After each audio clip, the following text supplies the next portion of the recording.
ایک بات ہمیشہ یاد رکھو، کہتے ہیں ہمیں کوئی نصیحت فرماؤ۔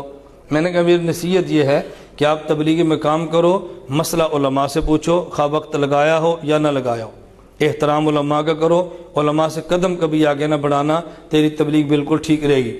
میرے کہتا ہے جی وجہ، میں نے کہا وجہ یہ ہے آپ نے 4 ماہ لگائے، اللہ نے آپ کو سیدھا راستہ دکھا دیا، آپ کا بیٹا ہے، اس کی عمر 6 سال ہے، اس کو چلے کے لیے بھیجو گے یا مدرسے؟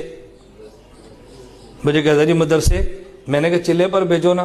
کہتا ہے جو اس کو میں نے حافظ بنانا ہے، تبلیغ میں تو حفظ نہیں کر سکتا۔ میں نے کہا پتہ چلا کہ تبلیغ میں چلنے سے دین کا درد آتا ہے، مدرسے میں جانے سے دین کا علم آتا ہے۔